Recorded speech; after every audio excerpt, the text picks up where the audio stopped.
नमस्कार विद्यार्थी मित्रांनो, आज आपण या ठिकाणी M A second history semester 3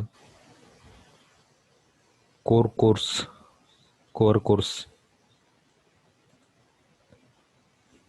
cultural history of महाराष्ट्राचा सांस्कृतिक इतिहास या विषयाच्या अभ्यासक्रमासंदर्भामधली चर्चा जी आहे ती चर्चा या ठिकाणी करणार आहोत.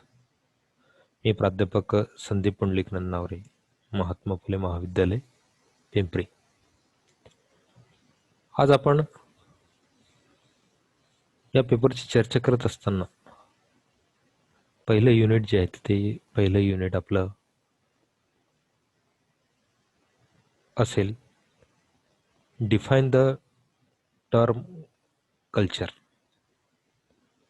संस्कृती या शब्दाची व्याख्या, संस्कृती या शब्दाचा अर्थ, व्याख्या या संदर्भामधली माहिती आपल्याला डिफाईन द टर्म कल्चर या संदर्भामध्ये आपल्याला ते करायचं आहे.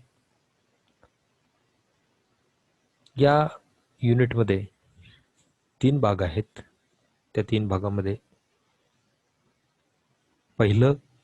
पहिला भाग जो आहे तो आहे cultural history to cultural study. सांस्कृतिक इतिहास ते सांस्कृतिक अभ्यास या संदर्भामधली चर्चा जी आहे ती चर्चा आपण याच्यामध्ये करणार आहोत. दुसरा भाग जो आहे तो दुसरा भाग आहे material culture and cultural material. साहित्य संस्कृती आणि सांस्कृतिक साहित्य या संदर्भामधली चर्चा. साहित्यिक संस्कृती म्हणजे काय, साहित्यिक आणि सांस्कृतिक साहित्य म्हणजे काय या संदर्भामधली चर्चा आपण याच्यामध्ये करणार आहोत. त्यानंतर तिसरा जो भाग आहे तो आहे the critical theories and new cultural studies. क्लिष्ट सिद्धांत आणि नवीन सांस्कृतिक अभ्यास.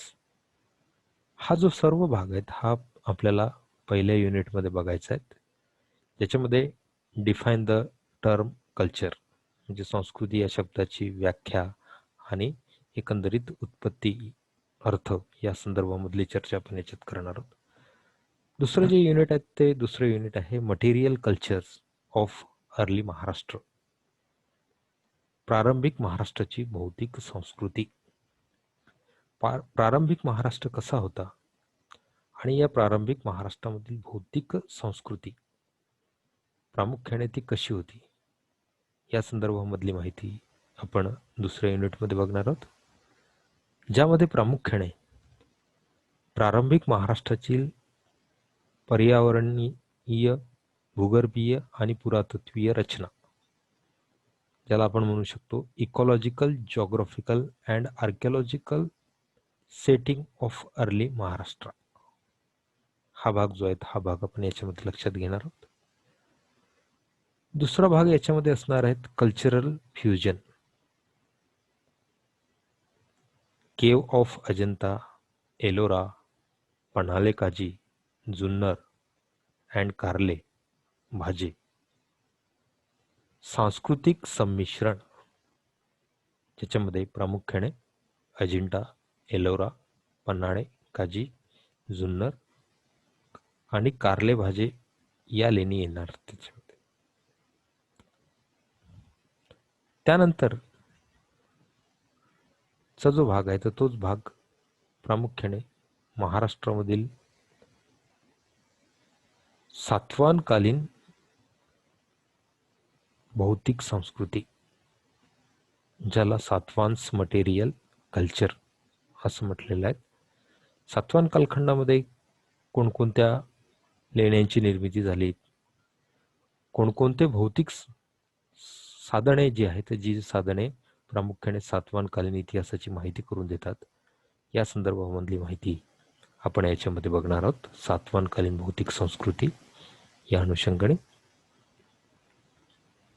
त्यानंतर युनिट नंबर 3 मध्ये आपल्याला Maharashtra as a place of culture fusion म्हणजे सांस्कृतिक संमिश्रणाचे ठिकाण म्हणून महाराष्ट्र कसा होता, या महाराष्ट्रामध्ये सांस्कृतिक संमिश्रण कशा पद्धतीने झालं याचा विचार जो आहे तो विचार आपण याच्यामध्ये करणार आहोत. कारण महाराष्ट्रामध्ये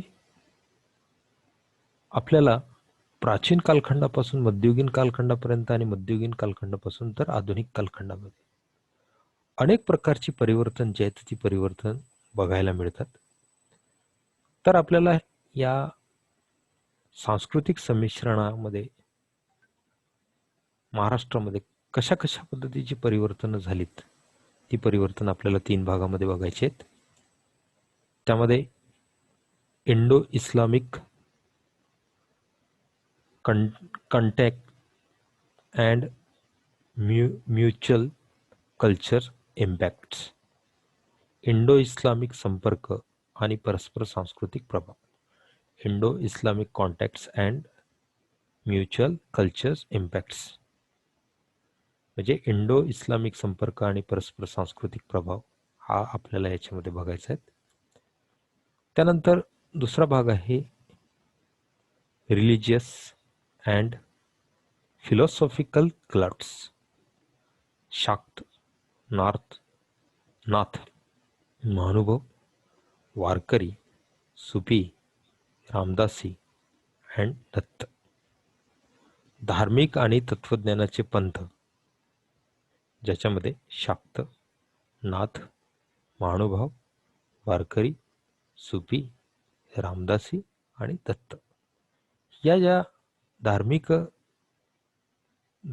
संकल्पना आहेत, त्या धार्मिक संकल्पना शाक्त म्हणजे काय, नाथ म्हणजे काय, महानुभाव म्हणजे काय, वारकरी म्हणजे काय, सुफी म्हणजे काय, रामदासी म्हणजे काय आणि दत्त म्हणजे काय, या सर्व संकल्पना आपल्याला याच्यामध्ये लक्षात घ्यायचे आहेत.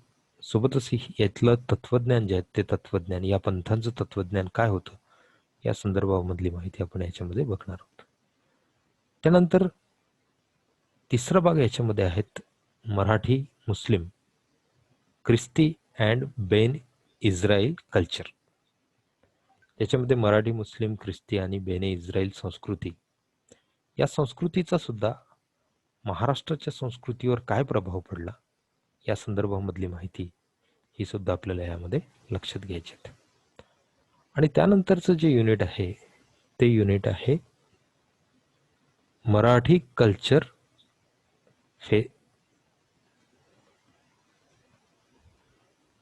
तर याच्यामध्ये प्रामुख्याने मराठी सांस्कृतिक क्षेत्र या संदर्भामध्ये माहिती बघत असताना आपल्याला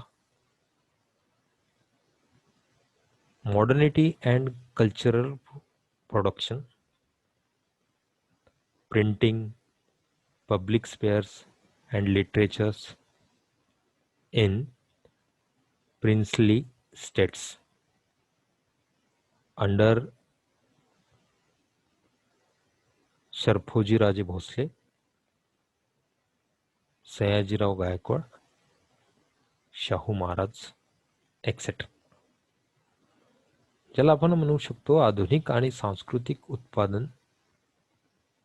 यामध्ये प्रिंटिंग, सार्वजनिक क्षेत्रे आणि रियासतीतील साहित्य, ज्याच्यामध्ये सरफोजीराजे भोसले असेल, सयाजी गायकवाड असेल आणि शाहू महाराज यांच्या कालखंडामधील साहित्याचा आणि संस्कृतीचा विकास कशा पद्धतीने झाला या संदर्भामधली माहिती आपल्याला याच्यामध्ये बघायची.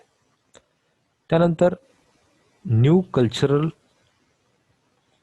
नॅरेटिव्स, सत्यशोधक, फेमिनिस्ट अँड दलित पब्लिक, याच्यामध्ये नवीन सांस्कृतिक कथा, सत्यशोधक, स्त्रीवादी आणि दलित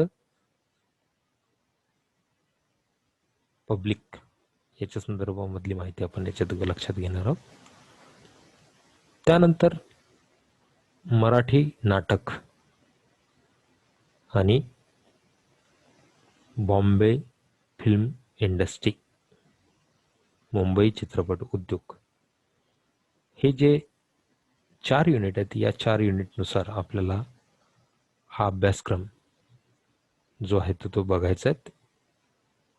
सेमिस्टर 3 साठी हा असणार आहे कल्चरल हिस्ट्री ऑफ महाराष्ट्र.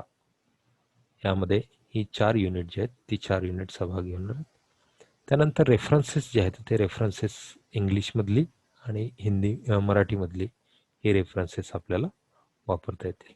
धन्यवाद.